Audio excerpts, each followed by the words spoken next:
বেশ কিছুদিন ধরে ধরেন গ্যাসের একটা দুর্ঘটনার জন্য গ্যাসের একটু সমস্যা আছে।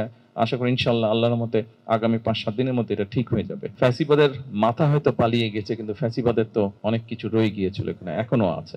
বিগত 17 বছর ফ্যাসিবাদের সময় যেটা হয়েছিল, এই গ্যাস বিদ্যুৎ এগুলো এমন ভাবে ব্যক্তি খাতে বা বিদেশিদেরকে দিয়ে দিয়েছে, ফলে দেশের ভিতরে নিজেদের গ্যাস আছে কিনা এটা তারা খুঁজে বের করার চেষ্টা করেনি। নির্বাচনের পরে আপনারা দেখেছেন আমরা যখন আল্লাহর মতে সরকার গঠন করেছি, সরকার গঠন করার একদিন পরেই রোজা শুরু হয়েছে।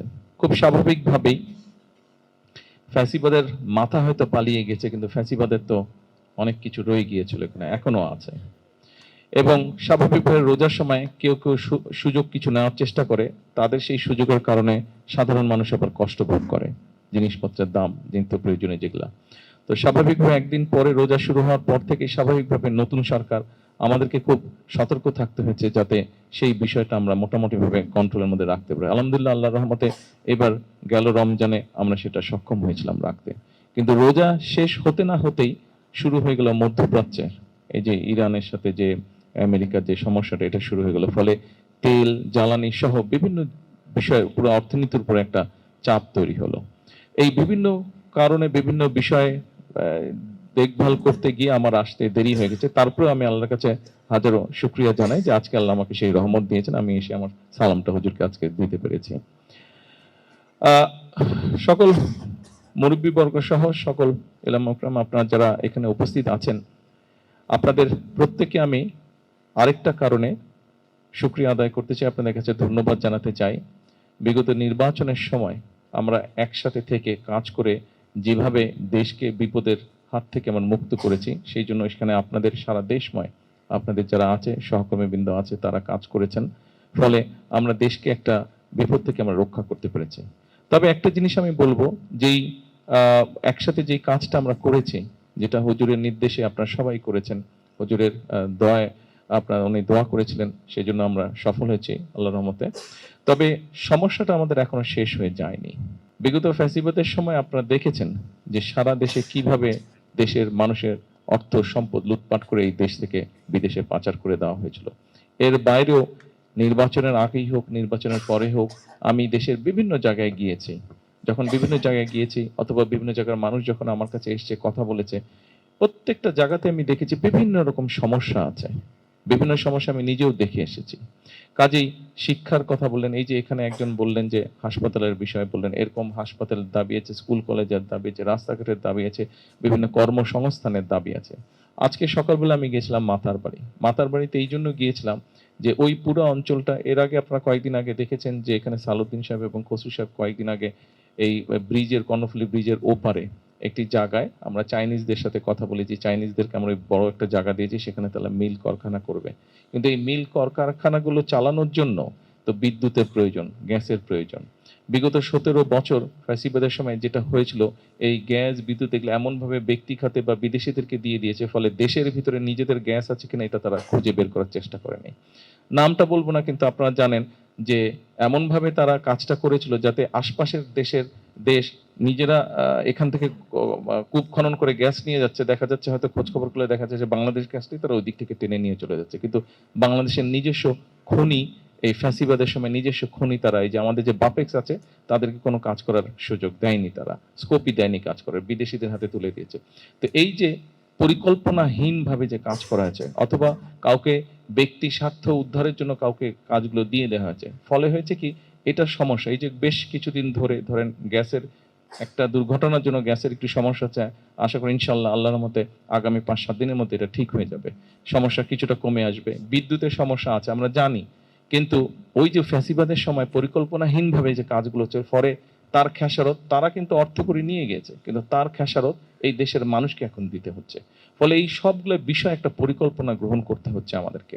এখন এই পরিকল্পনাগুলো গ্রহণ করতে গিয়ে যেই বিষয়টা, আরেকটা বিষয় দাঁড়িয়েছে, আমরা আগেও দেখেছি, আমরা 71 সালে দেখেছি, আমরা 86 সালে দেখেছি, আমরা 96 সালে দেখেছি, এমনকি বিগত নির্বাচনের সময় আপনারা দেখেছেন যে যাদের বিরুদ্ধে বা যারা দেশটাকে অন্যদিকে নিয়ে যেতে চেয়েছিল, আপনারা এবং আমরা একসাথে যাদের বিরুদ্ধে তো না, প্রতিপক্ষ হিসাবে আমরা নির্বাচনের সময় কাজ করেছিলাম, খেয়াল করে দেখবেন বিগত কয়েকদিন ধরে এরা আবার কতগুলো কথা বিভ্রান্ত ছড়ানোর চেষ্টা করছে, বিশৃঙ্খলা তৈরি করার চেষ্টা করছে তারা। সেই জন্য আমি বলছি যে আমরা যে একসাথে কাজ করছি, দেশটাকে যে একটা সঠিক রাস্তায় আমরা নিয়ে আসার জন্য চেষ্টা করছি।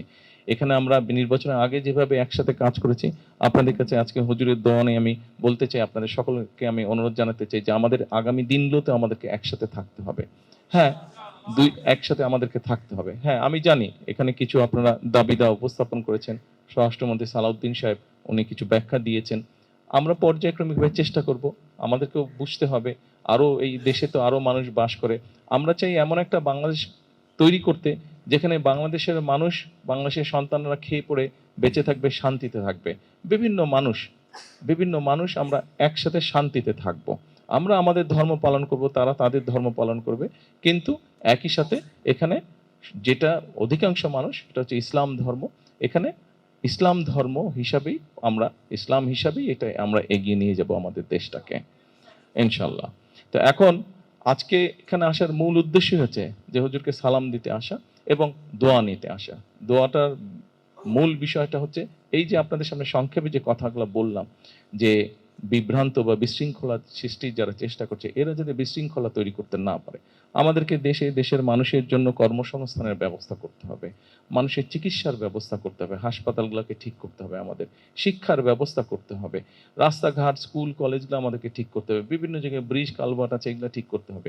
দেশে যদি আমাদের বিশৃঙ্খলা না থাকে, শান্তি পরিবেশ থাকে, তাহলে দেশীয় বলেন বা বিদেশি বলেন যে বিনিয়োগকারীরা আছে, তারা দেশে তখন বিনিয়োগ করবে। বিনিয়োগ করলে আমাদের সন্তানরাই, আমাদের পরিবারের সদস্যরাই সেখানে চাকরি বাকরি কর্মসংস্থানের ব্যবস্থা হবে, ফলে দেশের মানুষ যাতে ভালো থাকতে পারে, তাই না? আমাদের দায়িত্ব যেহেতু আল্লাহ তাআলা আমাদেরকে দায়িত্বটা দিয়েছে, আল্লাহর রহমতে আমরা সরকার গঠন করেছি।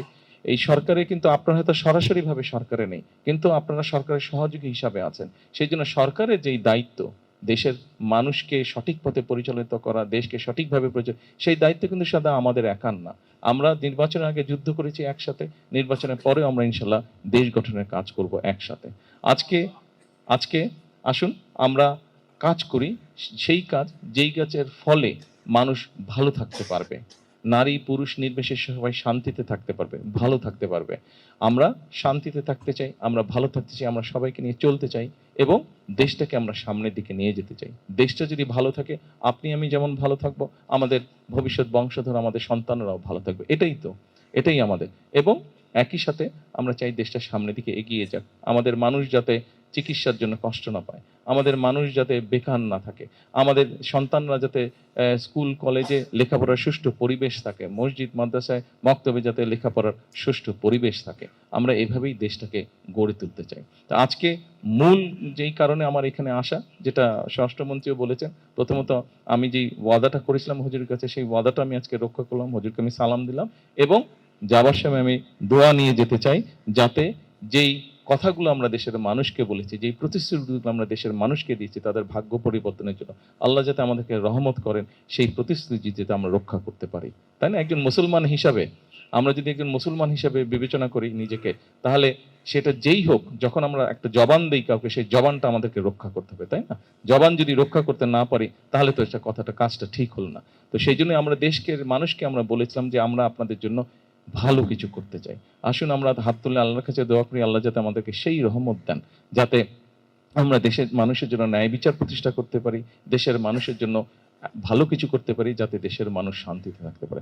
আবারও পরিশেষে আপনাদের সবাইকে আন্তরিকভাবে ধন্যবাদ জানাতে চাইছি, আপনাদের সকলের কাছে দোয়া চাইছি এবং একই সাথে আমি হুজুরের কাছে দোয়া চাইছি, যাতে আল্লাহ আমাকে যে দায়িত্ব দিয়েছেন, এই দায়িত্ব যাতে আমি ঈমানের সাথে পালন করতে পারি আমার শেষ দিন পর্যন্ত।